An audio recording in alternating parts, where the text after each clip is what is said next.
দোকানে গিয়ে টাকা খরচা করে মাখন কেনা আর নয়, এবার বাড়িতেই বানিয়ে ফেলো দোকানের মতন সুন্দর স্বাদের মাখন আর খেয়ে বলো ওয়াও। নমস্কার বন্ধুরা, কেমন আছো তোমরা সবাই?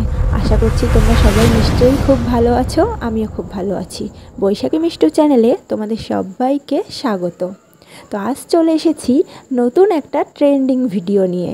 ট্রেন্ডিং ভিডিও বলে কথা, আমি ভাবলাম ট্রেন্ডিং ভিডিও যখন আমি ট্রাই করব তো সেটা তোমাদের সাথেও একটু শেয়ার করি, যদি তোমরা বাড়িতেও এটা ট্রাই করতে পারো।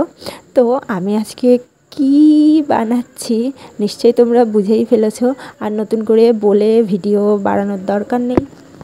তবে আমার মনে হয় তোমাদের অর্ধেক মানুষের এই ভিডিওটা বাড়িতে ট্রাই করা হয়ে গেছে। আমি মনে হয় এতদিন বাদ ছিলাম যে এই ভিডিওটা ট্রাই করিনি। যাই হোক, আমার মতন যারা এখনও ট্রাই করনি তারা প্লিজ একবার হলেও এই ভিডিওটা বাড়িতে ট্রাই করে দেখো। সত্যি বলছি, রেজাল্ট পাবে অসাধারণ, দুর্দান্ত, কিচ্ছু বলার নেই। তো আমি প্রথমেই বলে দিই, তো প্রথমেই তোমরা দেখেছিলে আমি খুব নার্ভাস ছিলাম যে কি হবে কেমন হবে, শিওর ছিলাম না, তাই আমি অল্প করেই বানিয়েছিলাম।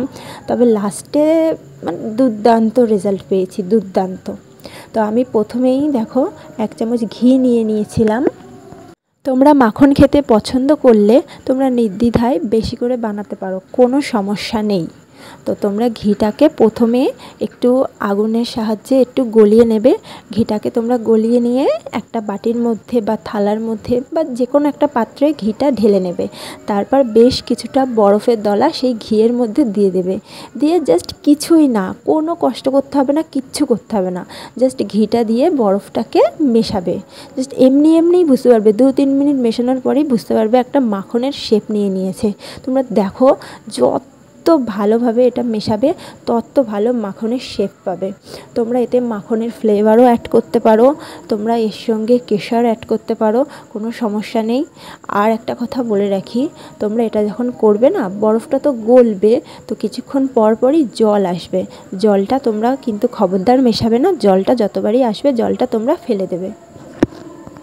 পরিষ্কার নিরামিষ পাত্রে তৈরি করে, যাদের বাড়িতে গোপাল আছে তারা এটা মাঝে মধ্যে গোপালকেও তৈরি করে দিতে পারো।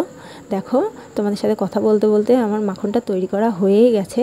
তো আমার কাছে মাখনের কোনো ফ্লেভার বা কেশর কিছুই ছিল না, তো আমি এসবের মধ্যে কিছুই অ্যাড করব না। আমি এর মধ্যে শুধু অল্প একটু চিনি অ্যাড করব। মিষ্টি ছাড়া মাখন আমার যেন খুব একটা ভালো লাগে না। আমি চেক করেছিলাম, শুধুমাত্র মিষ্টিটাই একটু মিসিং লাগছিল। তো এর মধ্যে আমি অল্প করে সামান্য একটু চিনি অ্যাড করব। তোমরা যারা মিষ্টি খেতে পছন্দ করো মাখনে, তারা এর মধ্যে চিনি অ্যাড করবে, কেশরও অ্যাড করতে পারো। আর যারা পছন্দ করো না তারা এটা নর্মালি তোমরা ফ্রিজে রেখে দিতে পারো। আমার ভিডিও দেখার আগে কে কে এটা বাড়িতে ট্রাই করেছো কমেন্ট করে জানাও, কারটা কেমন হয়েছে সেটাও কমেন্ট করে জানিও। আর আমার ভিডিওটা দেখে যারা ট্রাই করছো তারাও অবশ্যই কমেন্ট করো। ভিডিওটা যদি তোমাদের একটু হলেও ভালো লেগে থাকে প্লিজ ভিডিওটিতে একটি লাইক করে দিও আর আমার চ্যানেলটিকে সাবস্ক্রাইব করে দিও। Tata, bye bye.